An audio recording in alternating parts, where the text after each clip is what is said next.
All right, we are live. What is up, everybody? Hello, and a happy Monday evening to y'all. Yes, welcome to Barrel Age Flicks, the hot take. And we're doing this little quick episode here where me and my good friend Gute here are going to review the movie Beetlejuice Beetlejuice. But before we get into that, I have to say something that I'm so sorry to hear we lost a great actor today. James Earl Jones, may he rest in peace, the voice of Darth Vader. I am a huge fan of James Earl Jones because he's the voice of Vader, and he's also was in Conan the Barbarian, The Sandlot. He's been in so many movies, the Jack Ryan series, and everything. And I just have to say that us recording this on a Monday, I just read on Google that he passed away, and it's just sad to hear that. So rest in peace, James Earl Jones. You will always be remembered, the voice of Vader, amazing. And yes, it is so sad to hear that. Thank you, Good. I see that all those pictures of him. Makes you want to put a shed of my tear in my eye, seriously, because I fucking love him. James Earl Jones was an amazing actor. Would you agree, Goot? Oh, hands down, his voice was transcendent. I mean, he just changed. He walked into a room, he just made everything more professional. Because when he walked into their room, all the other actors, they knew they had to bring their A game. Oh yeah. His voice was so commanding. He was. I mean, seriously, he's also the voice of Mufasa from Lion King. I mean, I'm sure all of us as kids remember seeing Lion King in the theater and seeing him as the voice of Mufasa, but I will always remember him as Vader. Vader has always been one of my favorite characters in Star Wars history. I even have a fucking costume to Darth Vader, and I just have to say, may you rest in peace. A tribute to James Earl Jones. We will miss you. He was an amazing actor, and it's sad that he left us today. But things happen. We lose the actors that we love the most, but he lived a long life, 93 years, man. 93 years. That's fucking epic. I mean, a lot of people don't even live past 80. Fucking Biden's still alive. But I mean, seriously, it's just fucking crazy, man. But we're going to go ahead and do our little review here of Beetlejuice, which me and Goot actually did a review of Alien Romulus, which you guys should check out because that was a very, very fun episode. I think me and him did a really good job analyzing that movie and how we love the Alien series. But this time we're going into more of a comedy genre with Beetlejuice and Tim Burton. So, Goot, I'm going to ask you first because I already talked to you about it a little bit earlier. So go ahead and give your input, man. What did you think of this movie when you saw it? Well, first off, to give a shameless plug, for all of our fans and new fans, if you want to hear the original Beetlejuice review that Barrel Age Flicks did, tune into episode 114. That we did that earlier, that released about 2 years ago, I believe. Yeah. 2 years ago. It was on that was our Halloween episode, I believe. Yes, it was. It was episode 114. You can Google it, and it'll pop right up. You can hear the boys get their review on Beetlejuice. But yeah, back to the movie. So, I mean, for me... Thank you for that plug. That was amazing. That's a great episode. Thank you. Yeah, I'll never forget you asking me to find the Beetlejuice beer. And, now it's everywhere now. So, I'm like, I felt stupid. I almost flew to Canada to get it. And I was like... I think it was called Haunted House? Farmer's Folly. They had some Beetlejuice that was authentic. The can was authentic. The artwork. Yeah. Even this year going to Halloween Horror Nights, and apparently I learned more about Beetlejuice being a part of Universal and the whole weird contract and how he's been there. They try to pull people for COVID to one of the haunted houses they had. Yeah. But yeah, I saw it was all down there. It was amazing. So, but yeah, I saw this movie last Thursday opening night, and I was excited. Wait a minute, didn't you get a really cool popcorn bucket? I was lucky enough. Oh, you motherfucker! I really, you know what? See, fucking Evo Theaters, I think Paragon or something like that, didn't provide anything. And when I saw that he posted this shit, I was so fucking jealous, man. Little fucking sand snake. Which one's better? This one? What did you get that for? This is a popcorn bucket. For what? Popcorn. Well, I know it's for popcorn, but for what movie? I know it's Batman, but which Batman movie? So they AMC redid the Batman, Robert Pattinson for this year's the 85th anniversary of Batman's birthday. But that symbol is more of the Tim Burton version. Exactly. It's to get people to buy it. It lights up too. It's beautiful. Oh, that's fucking awesome, man. See, Good always gets the good shit. he always gets the good shit because he has a fucking theater that actually respects movies. I have a theater that's fucking crap. I'm sorry. Fuck you, everyone theaters. But the Ames, what is it called? Go ahead, Group. The Alamo Draft House. Yes, which he is very known to going to all the time for all the new releases, which we can always guarantee that Goot will see it the day before we will, because he is dedicated, because we love him and all that much. But seriously, the fact that you got that Batman one for the Batman and it's the Tim Burton version, I'm a little jealous of that. That looks beautiful. It's wonderful. But I love the sandworm too. The sandworm looks just as good. All right, guys, we are live. So we had a little technical difficulty. I don't know what happened. Something wrong with our little Riverside. Apologize. But anyways, we're back with Goot. So Goot, you saw the movie. You had your little sandworm here, which I'm a little jealous of. So what did you think of the movie altogether, man? You know, I hate when I come out of the movie saying this movie was not for me. It's the worst feeling ever, because even my wife agreed. Because normally we argue out the entire road trip back home. Like, she liked the movie and like it wasn't for me. I have nothing nice to say about it. Wow, that's so fucking funny. You saw it with your wife and kids? Just my wife and I. Okay. See, I saw it with Sammy and the kids, and they loved it. But I had a different opinion. So yeah. I'm curious. Go ahead. I have a rant saved for the end, but I mean, it's just, I like Beetlejuice. I mean, seeing Michael Keaton Douglas, happy birthday to him. So, I mean, just an amazing actor. I'm so happy that he came back for this role and Tim Burton came back for it, because I found the trivia more interesting than the freaking movie. Yeah. So, I mean, just, Tim Burton was done directing anything till Wednesday came along. So I guess that revitalized him.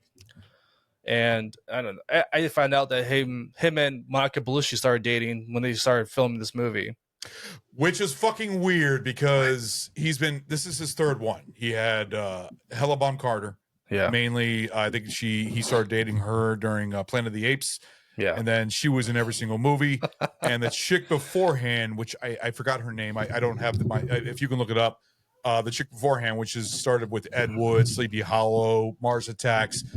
She's I think she's a model. And I think she was actually dating Jeff Goldblum afterwards, because I saw photos of them on the beach or something like that, because I was looking her up, because she's a hot actress. I'm not going to lie. But the fact is that now he's dating Monica Bellucci. Is that how you say it? Bellucci, yeah. It's Bellucci? Gasecki. She is a hot actress, known for so many fucking movies. The Matrix, Bram Stoker's Dracula. She's been in a lot of movies. But now she's fucking dating Tim Burton. Like, what the fuck? Tim Burton likes to use his fucking girlfriends and wives for his movies. Good for him. She's ageless, and she's beautiful as heck. I mean, good for him. Good for her. And I will say that scene where she's like stitching herself up, but which, by the way, we're going to tell you spoilers, guys. Spoilers. But we got to tell everybody, because I've already had emails and I've already had messages that says, why the fuck are you spoiling the movie? That's the whole point. We're spoiling the movie. This is a review. But the fact is, this movie's already been out for a couple days. You guys can get over it. But the fact is that her stitching herself up with the Bee Gees playing in the background was a pretty cool fucking scene. I did like that. I thought the selfless cameo of Danny DeVito, though. I'm like, you wasted it. It was great, but it was small. I know. He basically played the janitor in the first movie, when you think about it, like a replacement for the janitor that told him go down the hallway and into that.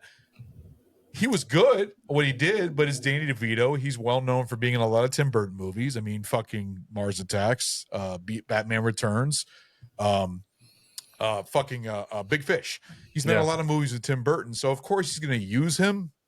But I was expecting his role to be a little bit longer. I think it was 2 minutes, 5 minutes, not even 3 minutes. But it was good. It was good for what he did. But I was like, oh man, you killed him off already. So Yeah. So, what did you think of it? Because I didn't care for it. I mean, there was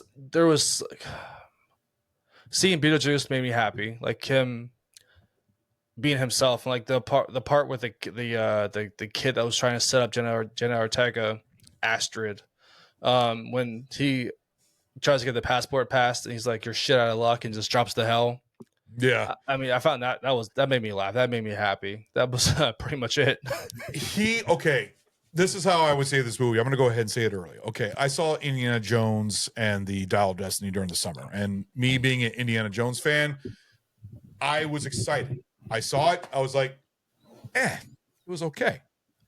Now, this same thing. Michael Keaton was amazing as Beetlejuice. He did a great job.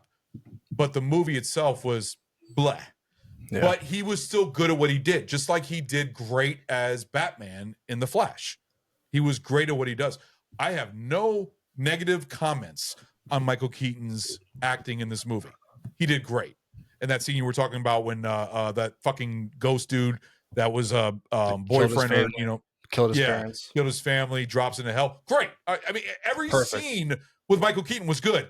And you know what? I didn't look it up. I actually want to look it up if you do your review. I'm going to look it up. How many screen time minutes he had in this movie? Because I think the first movie was like 17 minutes or something like that. I'm wondering what it was, because it felt like he was in this movie a lot, but it did also feel very short, and that's what it should have been, which I have no problem with. But he did great. I had no problem with Michael Keaton. I have no negative things to say about Michael Keaton. He played Beetlejuice exactly the way that you would pertain Beetlejuice. So 17 minutes in the sequel. It's almost exactly the same as the first. Yeah. Unbelievable. He only wears that.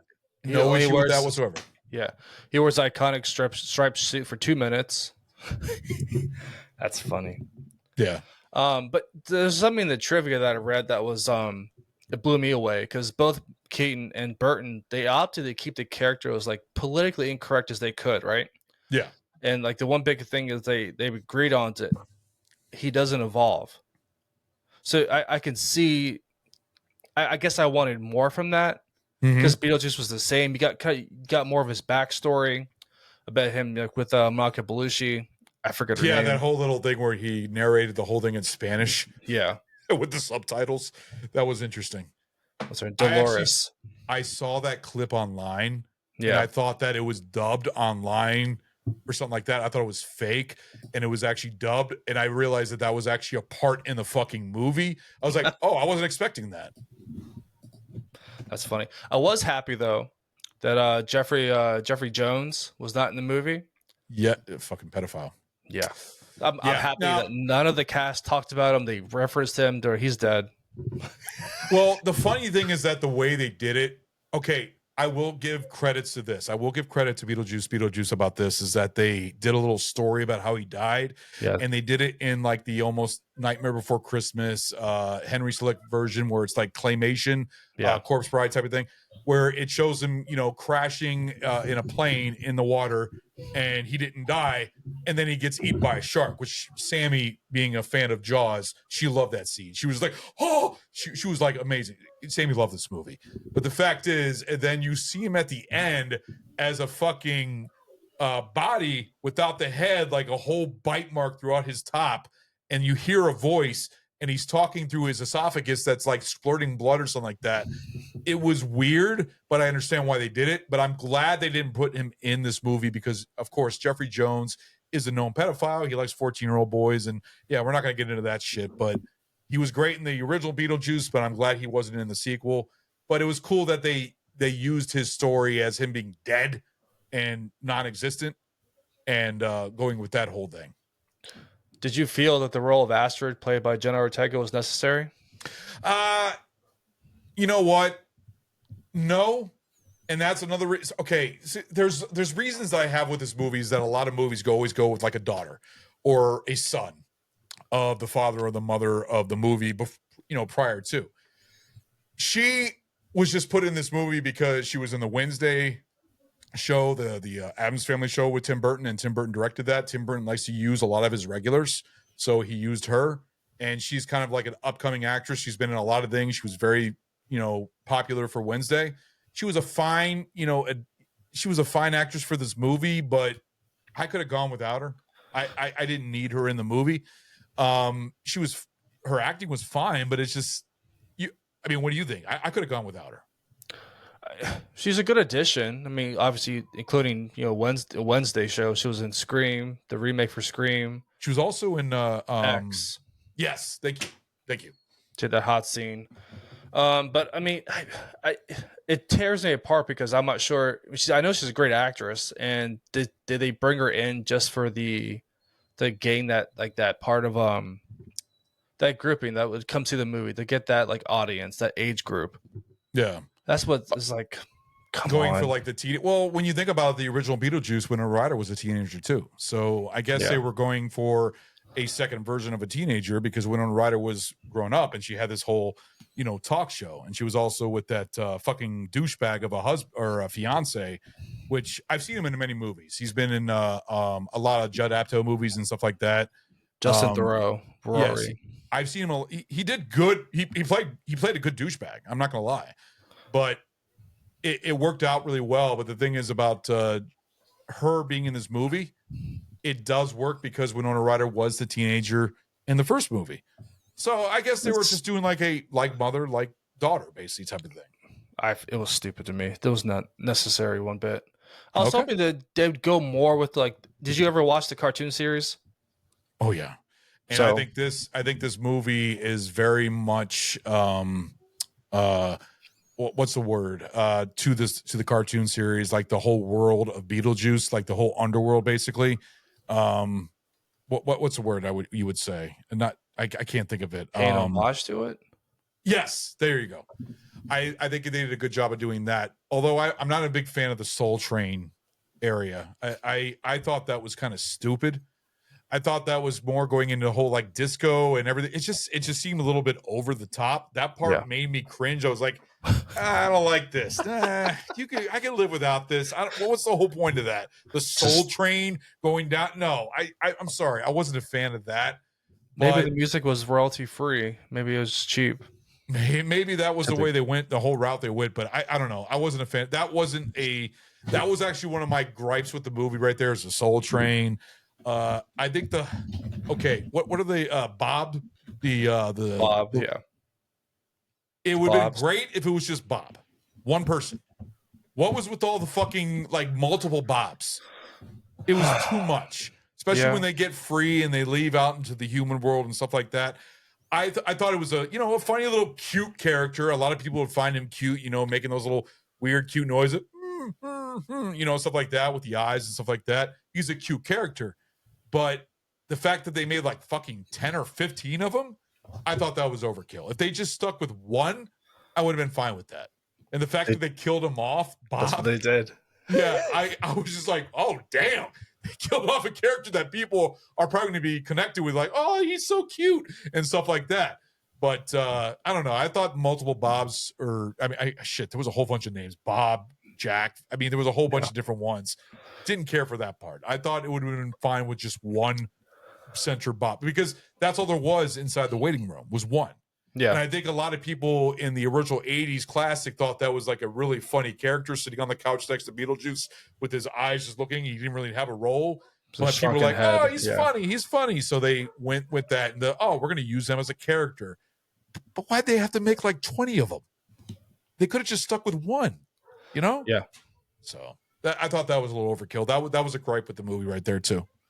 So how'd you feel about Willem Dafoe? His Okay, Willem Dafoe was not bad. I like Willem Dafoe in just about anything I watch. He's always a great actor. I know he was a little over the top in this. I like that he was kind of like almost like a host of a TV show and stuff like that. But I liked his makeup. That's one thing I have to give props to this movie is the practical effects. This movie does a lot of practical effects, and I was very happy with that. And the fact that you could see his little brain and everything, I enjoyed that. And the whole TV show thing, it was great. The whole thing when he had all the cops lined up, I enjoyed that. Would I say it was his great role? No. I can still live without that too. But he kind of was a replacement for what's the character in the original? The old woman, Juno. The director. I think it was Juno though, wasn't it? Okay. I think it was Juno. I don't know if you want to look that up. You have more. Was it Juno? Sammy's over here telling me. Yeah, it was Juno. But I think that he was sort of a replacement for Juno, and I could have lived without that. But Wilhelm, I am okay. But altogether, not my favorite character. Not my favorite character. I mean, what did you think of Wilhelm? Willem? He's a, Willem. a ghost detective that used to be an action star. So he's, I can see the correlation between Juno and him. So obviously having his police and like, I did find it funny how we kept getting like coffee from his assistant. Yeah. That was funny. The sexy one. Well, yeah, but she was just bringing coffee for like, anything little thing he did. It was like, here's a coffee. He's like, okay, but that, I feel like he had more like organic lines to be funny and comedic. Yeah, but no, he was funny, but it's just I could have lived without it. It didn't really add to the movie, in my opinion. It did because people broke the rules. Beetlejuice broke the rules. He brought someone from the living world to the underworld. Yes, and then he said daughter, that you need to come back down here and stuff like that. With one of the Deetz, the mom, basically. Lydia Deetz. Yeah, Lydia Deetz was amazing. Now I will say this: I thought she played her role exactly like the first movie. I thought she was perfect. There was character development, character arc with her. Yes, and I thought she did a great job. Catherine O'Hara, I think is her name, I believe, and she pulled it off perfectly. I had no complaint about her. I thought the whole thing about her contacting her dead husband at the grave, and it was very her, just like in the 80s movie. I had no issue with her. That's Delia. That's Lydia's mother, the artsy one. That's what I'm talking about. I said Lydia as a Ryder's character. Oh, okay. Yeah. Now, Winona Ryder, she was good. She played her role. She played an older version of herself. The whole TV show in the beginning of the movie where she's like, in the window of her, which I did like the beginning, how it did the whole, shot going through the village and everything else all the way to the house with the music. Although the music, I wasn't a fan of the new score. I thought Danny Elfman's score, I thought he could have just stuck with the original because the new one didn't really appeal to me. I did not care for the new score. But then you see a silhouette inside the top of the house into the tower where the attic is. It was different going into this whole contacting demons type of show and stuff like that, which is adapting to everything that's happening now with a lot of shows like that. It's more modern and stuff like that. But I don't know. What did you think of her? Do you think she did a good job. I enjoyed her in Stranger Things and a lot of stuff in the past. But do you think that she pulled it off as a older version of Lydia? She did. Just to go on with Danny Elfman, just an amazing composer. I feel like he recycled a lot of his old tropes, old different parts from his Batman. There's Batman, Beetlejuice, and Nightmare on Elm Street. He took those elements from those three movies and combined them together. Nightmare Before Christmas. You said Nightmare on Elm Street. Yeah, I'm Halloween ready. So I was fine with it. It set the tone for the movie. He does an amazing job, whatever he goes to. But yeah, Lydia Deetz, Winona Ryder, she did an amazing job. I feel like her character, her mother, they actually had really good character arc and development. Yeah. I feel like you could tell there was growth from the first movie to this movie. Everyone else is just it's the same old recycled trope. Mm-hmm. But I thought they did great. So what did you not like about the movie? Because I know you even said yourself, you're not I'm not going to go into it yet. I want to know what you did not like in the movie. What burned your fucking skull? What was this fucking, what the fuck? Why did they do this? What did you not like? So many useless scenes. It was it was just a waste of time just to move the story along. Mm-hmm. I was like, this wasn't needed. This was not necessary. Yeah. But as a whole, I could see how it all fits together. I feel like the storyline was just recycled, or there were. It burns me because it grinds my gears because I'm not sure if it was just a cash grab. Because the budget was $100 million, and so far worldwide they've made $147 million. Yeah. So it's still not a hit completely. You're supposed to make double your budget, but what was the budget? $100 million. So far they've made 147 worldwide. Okay, it's just come out this weekend, so actually it's doing pretty well for what I think. I think this movie is going to make its money, but the thing is because it's nostalgic. It goes to nostalgic. A lot of people grew up with Beetlejuice. A lot of 30 to 40-year-olds grew up with Beetlejuice. That was our movie when we were a kid. Everyone was excited to see it. Yeah, I mean, I was excited to see it when I saw what was going on. I was like, and I saw the trailer. I was like, yeah, I remember Snow and Ragnar telling me how they hated that one line when he's rising out of the model. And he says the juice is loose. They said he could have said Showtime, which would have worked better. But I understand why the juice is loose because you got free and stuff like that. But the fact is, it's just seeing Michael Keaton in the role was great. People were probably thinking like, in the past, in the early 90s, they were planning on making a sequel. It's going to be taking place in Beetlejuice Goes to Hawaii. That's what Tim Burton was originally going to go with. Seriously, that was his sequel, was Beetlejuice Goes to Hawaii, just like the Brady Bunch goes to Hawaii and stuff like that. That's what they were planning on going with, which thank you that they didn't. See, this movie, and also the thing about this movie, it takes place during Halloween, which is cool. It's a great movie to watch around Halloween. It's got that, that fall look and stuff like that. It looks great. The house with the what's it called? When they got the black shroud around the house. The shade? Shroud. Yeah. Yeah, the black shroud around the house for the morning, because that's, like the mother goes, with the artistic, mourning of the father. Just wants attention. Yeah, oh, go ahead. I'll never watch this movie again. It's that. I can't wait to hear your critical and enjoyment now. That's what I'm saving my rant for. You keep asking me what I think of it, like why I didn't like it. I'm saving that for the end. Yeah, I'll say that. Okay, so what let me ask you this. Oh, go ahead. Go ahead. I was going to ask, altogether, the practical effects. What did you think of them going with a lot of more practical effects than CGI? Do you think that was a good route? They didn't go that way. I felt like they went more CGI than anything. Did you really? Yeah. I could see a lot of CGI scenes, but there was a lot of practical effects and a lot of stop motion, which I loved. Like the sandworms were stop motion; those weren't CGI.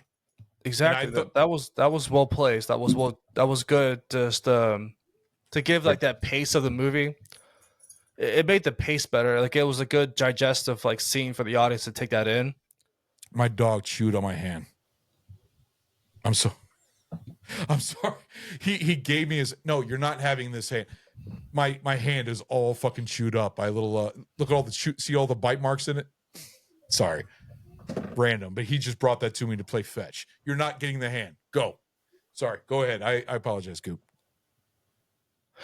I feel like that it was a mix. Like I feel like there was more CGI. They didn't really use CGI or practical effects. I feel like they used most of it for building the house, and because I know they rebuilt the house, and it's just I don't know. I don't know what you're talking about, because there was a lot of practical effects in this movie. You can see it on the makeup. There was not a CGI in the makeup. There was a lot of practical. See, I'm not trying to defend this movie, but there was a lot of practical effects in this movie. What parts did you see that were a lot of CGI? Makeup isn't practical effects. It's a whole different division. Sandworm, the shit. When you see Beetlejuice do that whole like scream motion, and his eyes pop out. That's all. That's not CGI. That's practical effects. Practical effect. When the baby comes out and their stomach's exploding. Practical. I don't know. It didn't look right to me. Yeah. I was expecting a scene from Train Spotting when the baby goes on the ceiling and then turns his head and looks down. That's what I was expecting that to be a part of, but they didn't go with that route. But I thought the baby Beetlejuice was kind of funny. I thought that was funny. I feel like it was just shoehorned in. No, see, that's the thing. That's why I like we have different reviews here. The thing is, I agree with you. This is not an amazing movie. I can't wait to hear your rant, because I'm really curious what it's like. I don't think this is an amazing movie. I think this is an okay movie. I see this movie as the same thing as when I saw Indiana Jones and the Dial of Destiny over the summer. I'm a huge Indiana Jones fan. And when I saw that movie, I was like, okay, that was okay. It's not spectacular. It's fun, but the other ones are still better. That's how I felt about this movie. It's not bad. It's not good. It's okay. That's how I see it. And I was going to say that in my review. Now I'm curious to hear your rant. But before we get into that, is there anything else you want to talk about this movie? Did you like the loophole for the original characters? For something Davis. Alec Baldwin and Gina Davis? Yeah, Gina Davis. Yeah. where they did that whole thing where they kind of just moved on and found a loophole into the ghost world to get out of it because they were ghosts before. But what was the whole idea with Lydia was like almost like a schoolgirl and she was almost quite normal at the end of Beetlejuice. So how did she go back into this whole gothic mode? Well, she could see she could see dead people. So she went back to her mode, basically, or her whole gothic thing. I guess she took advantage of it and tried to make money off of it, seeing dead people. Okay, because I think a lot of people question that motive where she was like, schoolgirl and all like, oh, happy joy and stuff like that. Like she wasn't all like gothic and dark anymore. And then she's back and being dark and gothic in this, which a lot of people relate her to this movie as being a dark and gothic girl. She was actually one of the first gothic girls in the movies when you think about it. When it comes to Beetlejuice, she was known as, that's what started the whole gothic and emo thing. You didn't see that in movies before, but you saw that in Beetlejuice. It's like, what the fuck? That's gothic, that's dark. But the whole loophole, I think it was fine. Would I like to see Alec Baldwin and Gina Davis back in the role? I mean, yes, but it was fine they didn't bring him back in, just like they didn't bring Jeffrey Jones back to play Deetz. That was warranted. I would like to see a picture of them in the background or something up in the attic. I would like that. Well, I guess what they would say is that the bottle that's in the attic is more of kind of like the callback to them. And the fact that they were brought up was good, but I understand what you're saying because they did that in Kingdom of the Crystal Skull. Yeah. When Sean Connery died, they had a little picture and it had the whole music in the background. And when I saw that, I was like, I smiled. I was like, oh man, it's great. I wish he would have been in this. But he was my favorite part of Indiana Jones and the Last Crusade. So I can understand you saying that if you want to see a picture of them, that would have worked. They didn't do that.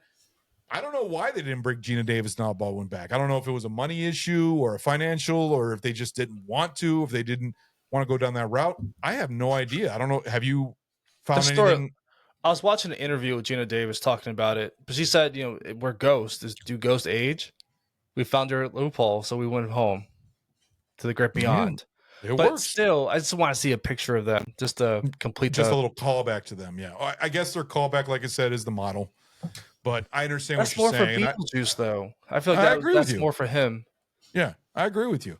Because he has this little picture of her as Lydia as a kid, which is kind of creepy when you think about it because she's an adult and she was a kid. So it is a little creepy. I didn't even think about that. Just thinking about it now makes me, that's a little weird.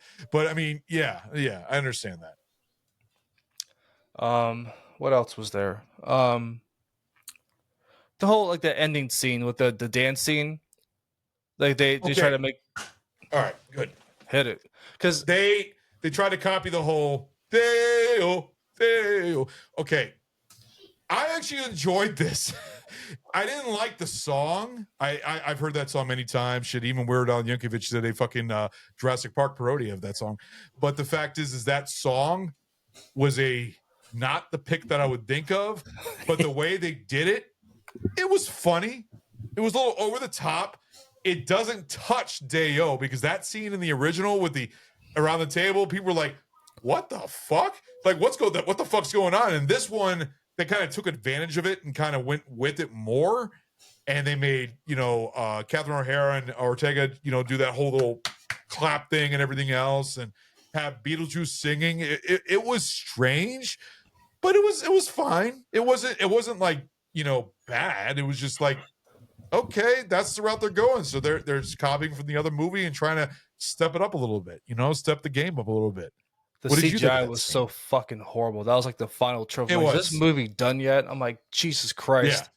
Yeah, there was bad CGI in that, but I did enjoy the Blucci character and Thorough character being swallowed by the sandworm, although that's the exact same scene when Beetlejuice gets swallowed by the sandworm in the original Beetlejuice. Yeah, I thought that was cool because, like I said, I still think the sandworm looks fucking great. The sandworm looks exactly like, and that whole fucking world, that whole third dimension or whatever the fuck it is that the sandworms live in, looked great. I enjoyed that. Like I said, there's a lot of positives to this movie, but there's a lot of negatives too. That's why this movie is not like a perfect movie. It's a fun movie.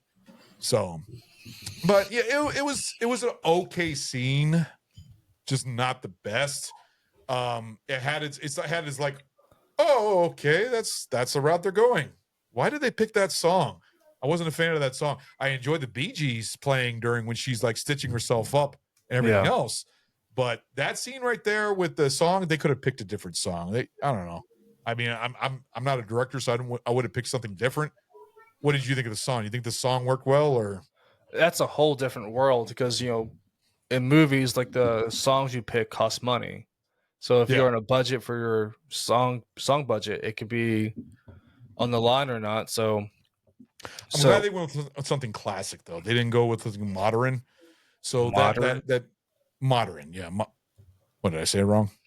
modern, Modern. Thank you. modern. I think I got hit with this on another episode in the past. So and you guys all laughed at me about it. Thank you. Thank you, Gute. I appreciate it. The R. Make me look like a shithole. Modern. It's modern. Modern. There you go. You know I'm bad with words. Come on, you know that.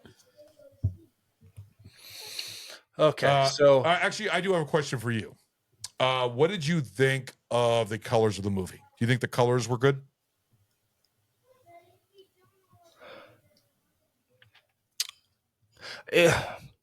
yeah, they each world, the living world, the colors were good. Each scene, it maximized the colors around them and like make the light, the dark, underworld. Yeah. Each scene was perfect and like how they showed everything. So yeah, I thought that was good. That was good directing. I thought the color looked great, and I thought the set design for the movie was great. I have no negative things about the set design. I thought that the underworld looked great. I thought that the waiting room was just exactly like it did. I saw the part in the pack. There was a little background where you see like a skeleton being like what you call when two cops are talking to him. What's the word? Sorry, my dog is going crazy here. What's the word when two cops are talking to a person in a chair? Interrogation. Thank you. When they're interrogating a skeleton, you could see that in the background. I remember it was like I was watching the movie. It was like that made me laugh. I see that skeleton just looking up and these two looking down at it. There was funny scenes here and there that you could see in the background. This is one of those movies that you can actually watch and see more stuff in the background and stuff like that. But the fact is that I thought the colors and set design was great. I thought it was wonderful. Give me 1 second. Go ahead and say yours. So yeah, I mean, I don't know. There's some elements to it, like the whole like scene underworld was good. I thought everything with the scenes underworld was almost good, except for the whole like silver train to the underworld, Soul Train. Like that was rushed. But I mean, hated that. Everything else, like with the living world, Rory, Justin Theroux's character. I mean, he was just like you said, a douchebag piece of shit. He brought nothing to the movie. No, he didn't. I thought they were trying to make somebody that you don't like in the movie, and they did a good job of that. He was not needed. Just a stupid predator. He got what he deserved. Yeah. I thought Ryder and O'Hara killed it. Ortega did a real good job. I mean, she did what she could with the role, but I mean, still overall, this is Beetlejuice 2. So why wouldn't Beetlejuice get more time? That's the part I don't get. If you give him the same amount of time for the first movie, give him more for the second movie because that's what people want to see. Yeah, but the thing is, from what I heard, I think I read some interviews earlier about this, is that they wanted to keep in track to the point where a lot of people, when they see Beetlejuice when they were younger, they didn't realize that Beetlejuice was barely in the movie. Even though the whole title is his name, he's only in the movie for 17 minutes. Right, I believe that's the first movie because I remember talking about it in our episode Beetlejuice. I just said it was for both movies, so 17 minutes. 17 minutes, and it felt like he was in the movie longer. Believe it or not, I didn't feel it was 17 minutes. I felt like he was in it longer than that. But I think they were trying to go with that route because it worked with the first movie. So keep it the same for the second movie. Every scene that he wasn't in it, like when you saw him, everyone, you could tell the crowd was like, "Oh shit, what's about to happen?" When it shifted over to a different character, it was a train wreck. It was just everything just stopped, it derailed. Well, that scene with him when Winona Ryder and Theroux was dropped into that little office scene, he spilled his guts, and I was laughing my ass off. Like it was him. It was Beetlejuice. It was back in original form. Like I didn't see any difference in that. So I can understand what you're saying, that it needed more of Beetlejuice, but in my opinion, I think going with that route, they tried to do that because the original one worked. So I understand what you're saying, that he should have been like a big character throughout the whole movie. But when you watch the movie and the way the editing did, I think it felt like he was in it more than what people think. Even though it was only 17 minutes, it felt longer than that. Like, I was shocked when you said 17 minutes. I was like, really? Felt like maybe like 45 minutes or something like that. You felt like he was in it more than that. I don't know. What was the runtime for this movie? Hour and 45 minutes, I think, or hour and. It felt longer to me. Like, it literally felt like over 2 hours. Yeah. Well, there's a lot of, in the beginning before Beetlejuice comes up on board, the whole, character development about, Winona Ryder and her whole show, and then her daughter and stuff like that, about the father dying and everything. And then it, creeped right into the town and stuff like that. But it worked. Like I said, it's not perfect. It's not amazing. It's okay. It's a decent sequel, but not, would you say, like a masterpiece of a sequel? No. I mean, you want to go ahead and do our pint and critical? I mean, I'm really curious to hear your rant here. Like, I've been waiting for it. Do you want to go first, or do you go first? You know what? I'll let you go first. I am dying to hear this. All right. Going to our pints and critical and enjoyment.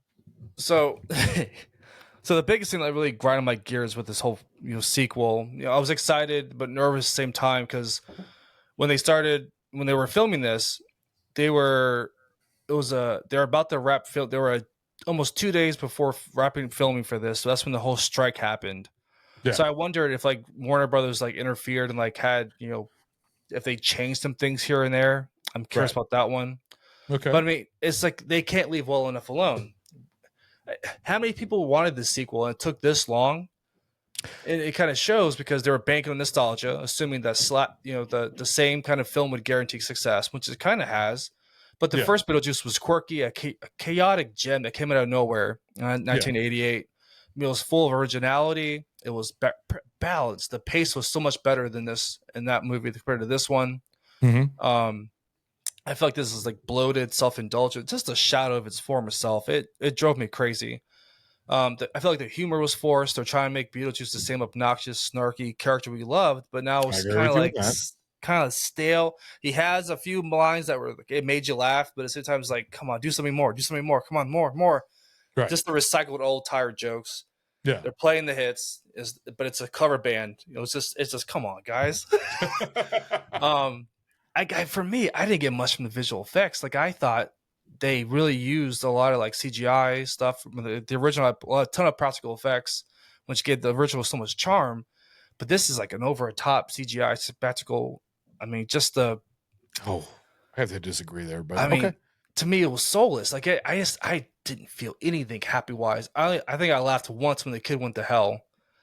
I feel like this movie didn't have heart. I feel like this was a corporate cash grab. I feel like they tried to capture the original themes, but it just they tried to put a plot, and it's like they tried to make it meaningful, but it didn't work. The plot was all over the place. Mm-hmm. They threw in some cheap cameos. It just a lack of substance. But I mean, I guess my enjoyment. Does this count my excitement toward the movie, and then like after watching the movie, I have to balance those two numbers?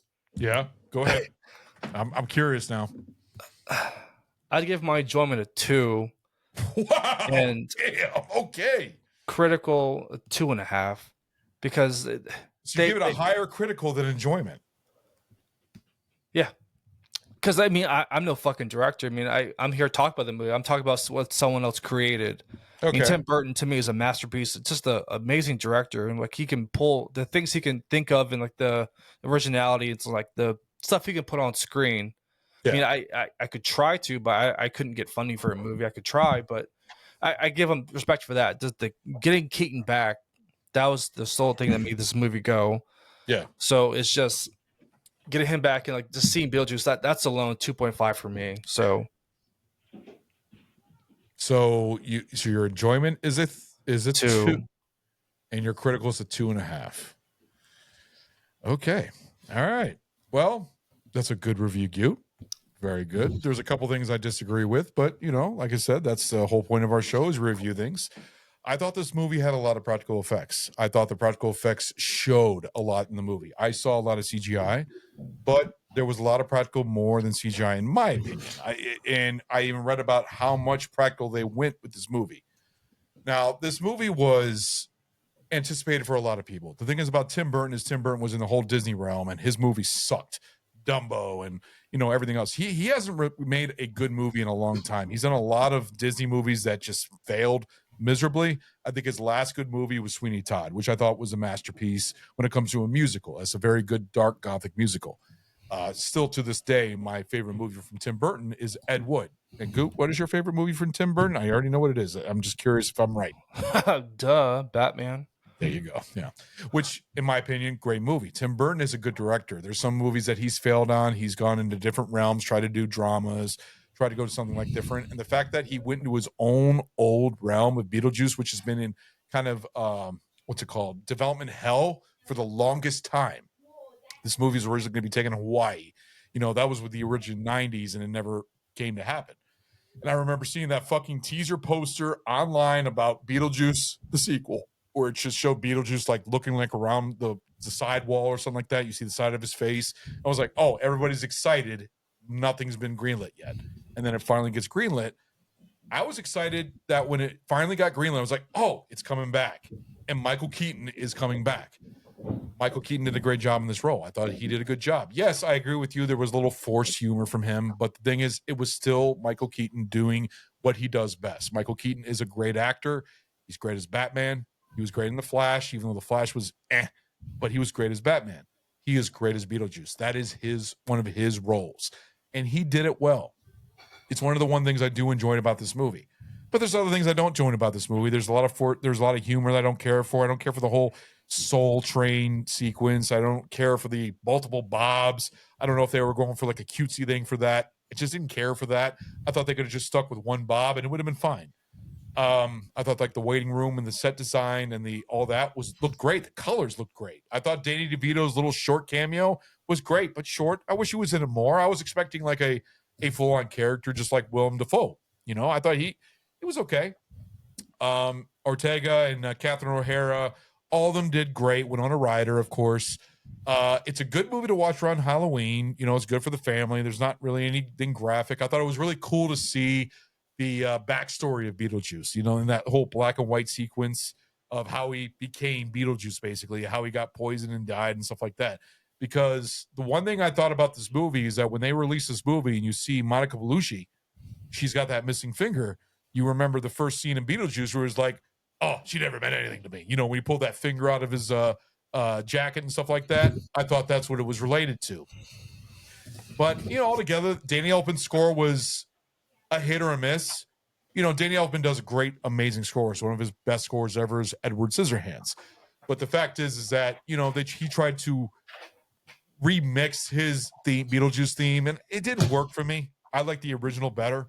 I thought this one was trying to go more epic, which all films nowadays are trying to do, is that they're trying to recoup all the themes from the past and remix them to more of an epic theme. So enjoyment for this movie, I would go ahead and give a 3. I'll give it a 3. It's okay. It's not spectacular. Is it worth seeing in the theater? Goot, actually, I want to ask you that. Is it worth seeing in the theater, or is it worth seeing only on streaming? Oh, I mean that's an honest question. I'm curious. See, personally, for me, I love going to the movie theater, so I am happy I saw it in theaters. Okay. However, the people have asked me if it's worth seeing in theaters. I told them no. Okay, well, there's your answer right there. So it tears me apart because I love going to the theater. So I'm happy I saw it in theaters. But if with the economy right now and people ask me a question like, should I go? I'm like, save your money, go watch something else. See, I'm the same way because I saw this. It was great to see it in the theater. I'm glad I did. Took my kids. My kids and my wife loved it. But I told Sammy and Snow and Ragnar, and they asked me, "Is it good?" I was like, "It's okay." I wait for streaming. I wait for it to come out on streaming. I mean, I literally said that to them. That's what I think. It's fine seeing it. I saw it in the theater. I was anticipating to see it in the theater, and it was fun to watch in the theater. But if I were to say, hey, you can wait for it on streaming, it's not anything special. There's other movies more spectacular to see in the theaters, and other than this. So, like I said, critical 3. I give it a 3 for critical. And for enjoyment 3. For my critical, Tim Burton did a good job with his colors, going back to his old way of directing, because like I said, some of his movies have sucked lately. I have not enjoyed any of his movies. So if I had to give this a critical rating, I'd give it probably about a 2 3/4, which is very, very like negative for Tim Burton too, because Tim Burton is an amazing director. He does great movies. Sleepy Hollow, Batman, Go Ed Fish. Wood, my personal Big Fish, but Ed Wood, my personal favorite. Well, Wednesday, do you consider that a TV show? It's a long formatted movie of just one single character that he's like revitalized. It's more of a long form movie. That's highest. That's one of the highest. That's rated higher on IMDb than Batman and Batman Returns. It's fucking crazy. I almost broke this table looking at that. I mean, just. I think Ed Wood is actually known as one of his best, highest rated films. If you look at the score for Ed Wood is rated as one of his top films ever made. So I'm looking at the IMDb, like his director, the movies he's directed. Yeah. So that's a 7.8 stars. Batman Returns is 7.1. Batman 7.5. The original Beetlejuice 7.5. The Wednesday TV series is 8.1. What the fuck? Really? Yeah. What is Ed Wood? 7.5. See, no, that's fucking bullshit. I think Ed Wood. No, 7.8. 7.8. To me, it's a mess.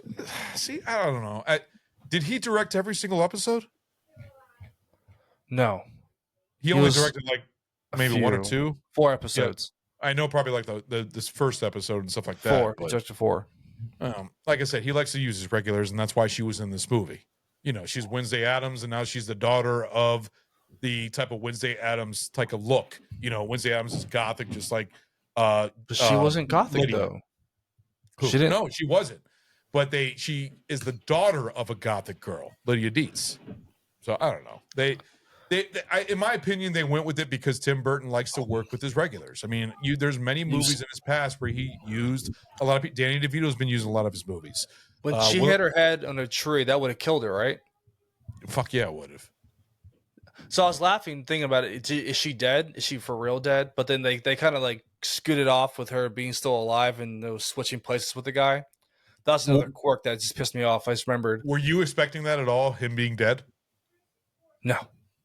Like that did like when she went up in the room and then they started dancing and then they started floating in the air. I was like, oh, he's dead. Okay. When he had the book for the recently deceased. Yeah. He said he got it from a yard sale. I'm like, fuck you, you're dead. Yeah. Well, the fact is that they brought that book back, which I thought was cool, and they had all the fucking rules. But it was weird that he ended up being a villain. Yeah. I was not expecting that. That was a kind of like a twist there. There was like, oh, okay. I thought this guy was actually a sweet guy to this woman. He's a side boss. He's just a side boss. Well, like you said, you love that scene where he gets dropped into hell. So, that was. So yeah. 3 for enjoyment, 2.5 for critical. It's okay. It's not anything to like, oh yeah, go see this. Go to the theater and see this. If you want to go see it, if you love Beetlejuice, I guess this is better for the fans. If you're a fan of Beetlejuice, go see it. If you're not a fan, I'll wait till streaming. I guess it's really for the hardcore fans of Beetlejuice. But I enjoyed it, but it's not. Like I said, it's okay. It's okay. I'm just curious. You said your wife liked it? She did not like it. Oh, she did not like it. I thought you said in the beginning she did. No, because usually we differ on movies sometimes. Yeah. Like I'll just come out and say that wasn't for me, and she'll like rant, like try to tell my opinion and then drive home. You just go back and forth the entire way. I'm just like, no. Yeah. Wow, we got 4 people on Twitch watching us right now. Hey, Twitch, how you guys doing? Anyways, the next movie for me will be Don't Speak No Evil. Speak No Evil. Which one is that? James McAvoy. Oh yeah, that is coming out. I know you're planning on seeing that. How's that look? I had no interest, but my wife wanted to go see it, so I'm like, okay, I won't say no. James McAvoy is a good actor. I know. He's an amazing actor. I mean, he was great in Split. He was good in the Mr. Glass. I like him as Professor Xavier, the younger version. I think he's really good at what he does. Yeah. So, the one I'm extremely excited to do that I would like to do an episode with you in December is Nosferatu. Of course. I mean, I'm seeing Pumpkinhead later this month. I mean, go back to that episode for BAF. Yes, please go back to BAF's episode where Sammy was a guest host for that, and also Gute was a guest before he became a part of our show, and that was a fun episode. That was our blood. I think it was called our bloodiest bloods. I don't remember what it's called, like blood something series that we did, where we did like 9 movies or something like that for Halloween. Pumpkinhead, Underworld. I did Bram Stoker's Dracula. There was Lost Boys. So many great episodes, but the Pumpkinhead episode that Gute was a guest on, very good episode. Check that out. Bloodbath Seriously. Halloween series 2022. Bloodbath. Thank you. Yes. It's episode 106. Jesus Christ, 2022. I can't believe how long we've been doing this fucking show, man. It's fucking crazy. So glad you're a part of it, man. And the fact that you were a part of that Pumpkinhead, because I know you were a big fan of Pumpkinhead. I remember the review that you gave him that. You fucking love that movie. Heck yeah. I'm lucky enough my theater will show that movie every year for... Would you watch a remake of Pumpkinhead? I would, yes. If the right people are involved, like with James Wan being attached to the creature now, I'm very excited. James Wan is doing the creature from the Black Lagoon? No shit. By the way, I saw something at GameStop today, or not today, over the weekend. I was like, I gotta get that for Gute. They had a Funko Pop of the creature from the Black Lagoon. Nice. It was like legit, man. It looked good. But seriously, if they did, James Wan is directing the creature from the Black Lagoon, they actually are gonna make a remake of it? I've been waiting for it. Dude, I know you're gonna be in the fucking theater like day first of that movie. You're gonna fucking jerk off to that movie. Imagine the popcorn bucket for that. Could I hold that? I could have hold the popcorn bucket. Just be so happy. Yes, Creature of the Black Lagoon is a great one, man. Oh man, so I guess that's the end of our episode. This was so much fun. Thanks you for joining me for us. I think it's fun when me and you just do our little episodes on movies that we see in the theater. I think it's really fun. Keep it going. This is the start to our Halloween series, our early start before we start the end of September, first week, where we're releasing the Night of the Living Dead 1968 versus Night of the Living Dead 1990 Tom Savini version, which is going to be a very, very fun episode, which we're looking forward to. We have a whole bunch of other Halloween episodes. We got Gute hosting Terrifier 1 and Terrifier 2, which we actually have guys in a show that have never seen it before. So that's going to be fun. And he's also going to go see the new Terrifier 3, which I almost want to do like a review of it, of you just, maybe I should go see it. Me and you should do a review of Terrifier 3. Oh, yes. Oh, yes. I think that would be fun. I might go to the theater and go see that, and we can do a review of that.